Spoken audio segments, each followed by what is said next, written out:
when it concerns basketball. So I'm gonna give you the mic, and I'm gonna let you just go off about this, and then I'll respond after you get done talking. Well, I've been waiting to respond. I've been waiting to respond, and I've been waiting to respond on here. Damn it, I ain't saying nothing on my Twitter about it. I ain't saying nothing. I just let it roll off. But damn it, we are here. Okay, Jaylen underappreciated Brown, who was the best player in the NBA Finals for the Boston Celtics. I tell you that damn much. He didn't disappear when it got tough.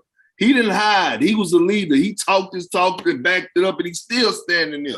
Here's the problem that I have, Swagoo. Here's the problem that I have. Every time it's a trade and it's something that needs to be done, you can't keep bringing up Jaylen Brown's name, because sooner or later, those apologies and with that we love Jaylen Brown and that he ain't gonna believe that no more. Matter of fact, he's probably not believing it right now. Yeah, it's gone. And I'm gonna go out on a limb and say this here, and this is not no hot take. They're gonna have to trade Jaylen Brown.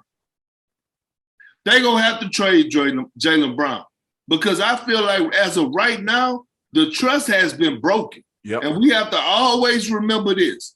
Danny Ainge drafted Jaylen Brown, not Brad Stevens. Not Brad Stevens, yep. I'm going to tell you this. I'm going to go even further. Jaylen Brown could have been traded for James Harden when he wanted out the Rockets, wanted out of Houston. Me and Danny had an hour conversation about it. Danny said, I ain't trading Jaylen Brown for James Harden, because he knew his value. He knew what his value was. Now here it is. You didn't offer one of your young star in Jaylen Brown for Kevin Durant. And now he knows, because he reacted on Twitter shaking my head. It wasn't no rumors. These are facts. Yep. Like if Boston trying to acquire Kevin Durant, and look, I get it, man. It's a business. You supposed to KD on the market and you think KD could win you a championship, and in the New England area, they call themselves City of Champions. And I know the Celtics franchise is all about hanging banners. I get all that. But why are they so quick to trade Jaylen Brown is my question to you. Why are they so quick to trade Jaylen Brown? Are they considered, like, is Jaylen Brown really the guy that they really should be looking to trade? That's what I know it's blasphemous to say it. No, it's not. It's not. I swear, Brody, it came to my mind. I was like, are they gonna trade the right one? That's what I'm saying. But you know what? Let me tell you. You basically get the same production out of Jason Tatum and Jaylen Brown. But see, Jason Tatum is the Lamborghini with the shiny rims on it. You know what I'm saying? That's parked in the garage. Yeah. So when I say that, I mean his game is splashy. He about to give you the hezzy to the step back to the pull up. It's pretty. Fadeaways over both shoulders. But Jaylen Brown is that F350. But Brody, I thought Boston embraced the dogs. You thought. See, but again, Danny Ainge is no longer there. Yeah. Danny Ainge drafted all of those players. Danny Ainge loved Jaylen Brown. Danny Ainge didn't give up Jaylen Brown for James Harden. Yeah. And James Harden was still he was still rolling. He was still rolling, bro. So that, like what you thinking about this? Because my thing is, you can't just keep punching JB. First of all, he's too intelligent. He's way beyond his time. He is what our elders used to tell us. He got an old soul. Old soul, bro. So you're not gonna keep just pulling that, oh, Jaylen, we love you and all that. Nah, you're not gonna just keep doing that to Jaylen Brown. Hey, it's over. It's over, bro. Like, listen, because here's why I say it's over. One, Jaylen, what, 26? Yeah. KD 34. Yeah. And like you said, I get the business of basketball. Jaylen Brown not only was your best player in the finals, but in Jaylen Brown, man, we were in the finals. We just went to the finals. So you gonna trade me for Kevin Durant, and maybe this is the thought of Brad Stevens. He's going to be the extra what to a championship. Because when I look at that West, Perk, it ain't no time to be old. It ain't no time to not have no chemistry. With the Clippers coming back, Golden State coming back, these teams are gonna be better. You talk about the East and how they gonna get, like, bro, I'm telling you. So this is so two-part, but the disrespect, that's what I wanted you to lean in on. The disrespect for Jaylen Brown, bro. And this is what always bothers me, okay? You just went to the NBA Finals. You just saw this man put in work when your number one supposedly superstar was struggling in regards to struggling in context. And you ain't gonna even, you not gonna even hit me up and say this something we thinking about.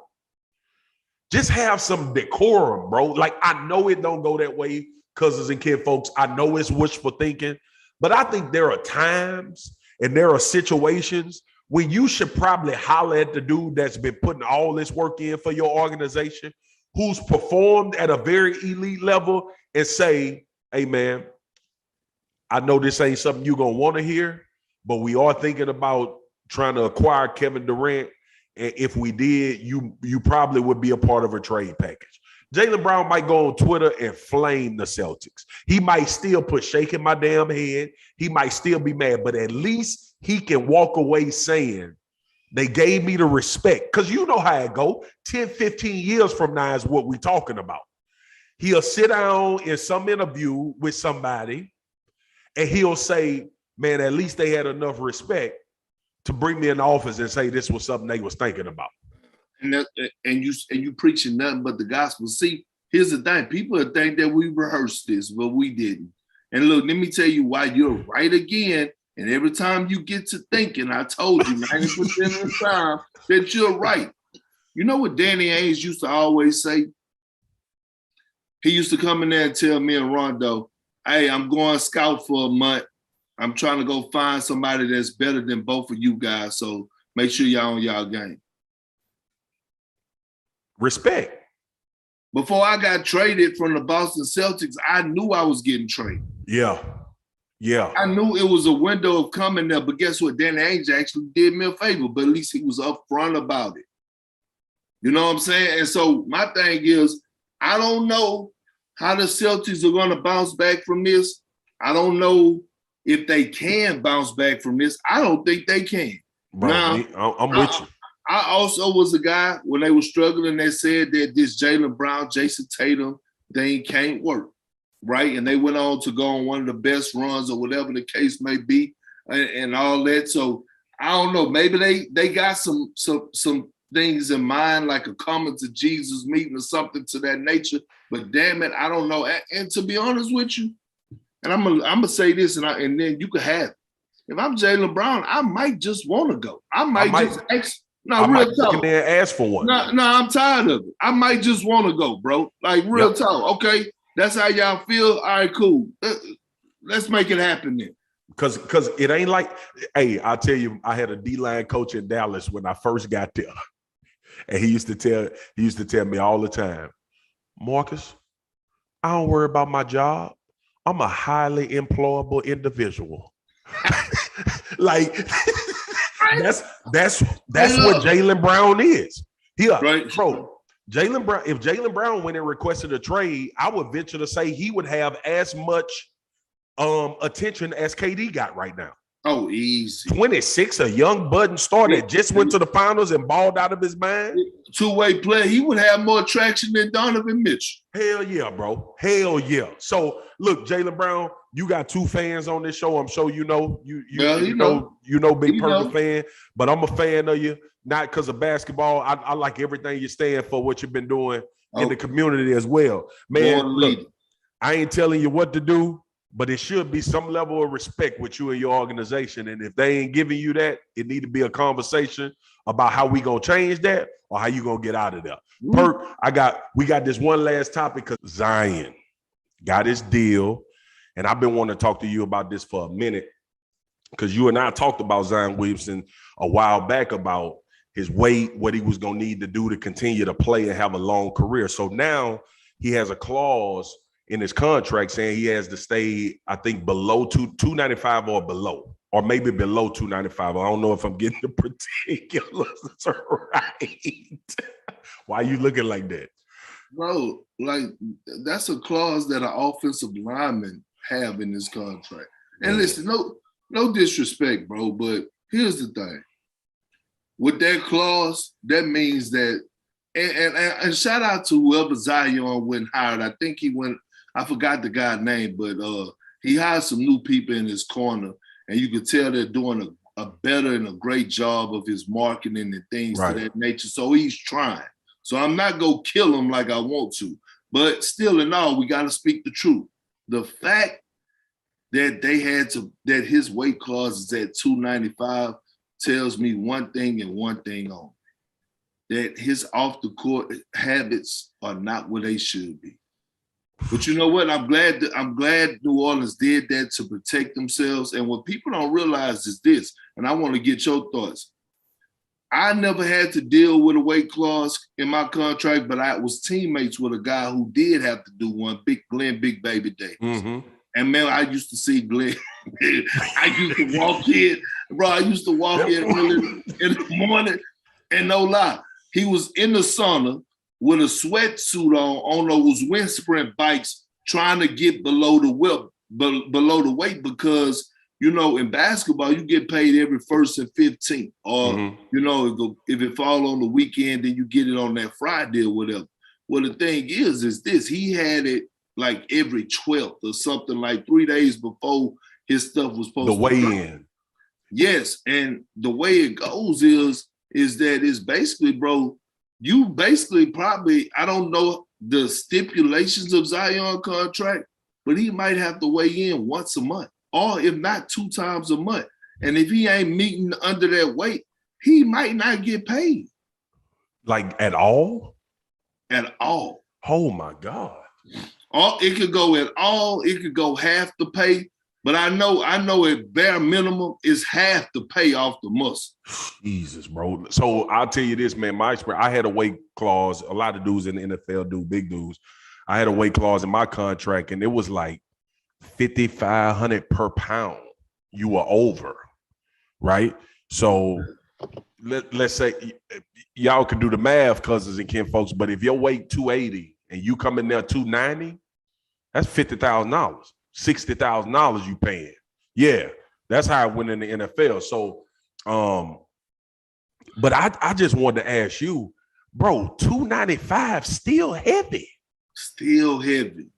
So that means that, like, now I start to worry about certain things like the longevity of his career. Yeah. Right? Like, is he gonna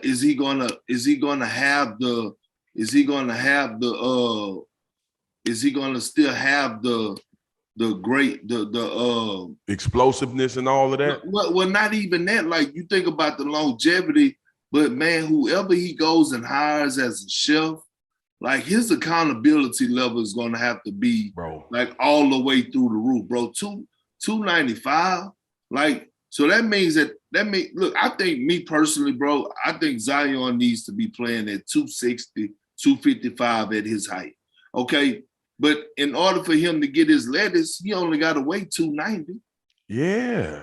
And in his mind, you could get psyched out and say, man, I could play at 290. I played at 300.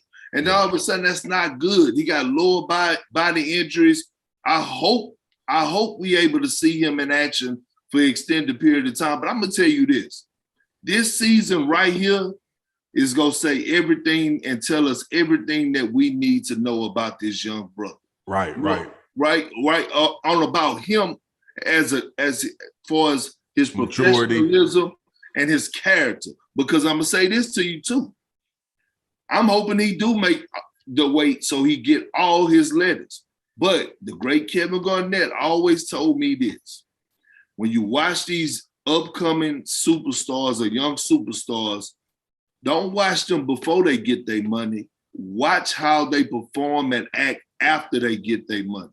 That's what I'm wanting to see. Yeah. I just get concerned because, to your point, the longevity, bro. And I'm thinking that even at 290, even at, honestly, Perk at 280, and I know some dude's body is different. If Zion was 7'1", we wouldn't be talking about it, right? Because you that's a different type of body style. But when you got a 45-inch vertical and you 280 and you doing that 82 games a year, and he plays explosive like all the time. Yes. So it ain't like he ever going out a night where he gonna hang around the 3-point line and just run off screens. He gonna be boarding, rebounding. I just hope that we don't get cut short of what I think is gonna be a phenomenal NBA career. If he can get that under control. And I'll say this, man. 285. Yeah, but I'll say this. 6'10". Yes. But I'll say this too, bro, as a guy, as a dude that had the battle weight, but also learn like over time through maturity. I hope he get it faster than I do. Man, it's all eating, bro. It's all eating, because he gonna be burning enough calories. He gonna be working hard enough. He practicing, he playing games. Like you said, whoever his chef is, if that accountability is there and he start putting the right stuff in his body, Zion gonna take off. And that's what we hoping to see. That's why I'm talking about it like that. But bro, the Temptations that's around that boy New Orleans, bro. Boy, the Temptations that's around New Orleans, baby. Them fried catfish po' boys and them shrimp po' boys. That fried gator. Oh, it's everything, man. You got the ooey gooey cakes. And the bad part about it ain't like you got to go drive to a specific location. They'll bring it to you. No, but they don't every stop. It's like gas stations. It's on every stop. So man, he gonna have to have it. I think that he's starting to clean up some of the areas that me and you have talked about, for as addressing who running the ship and who's doing this and that. And I see it going in a positive direction. Yeah. Especially the way that he signed his contract and things to that nature. But you know what? It don't surprise me when we talk about David Griffin. David Griffin is he stand by his guys. He stand by his guys, but also he gonna make sure he do what's best for the organization as well. Yep, and that had to be in there because that's the number one concern. Speaking of contracts, all right, you know that NFL season about to kick off. You know I'm finna be in my zone. Already.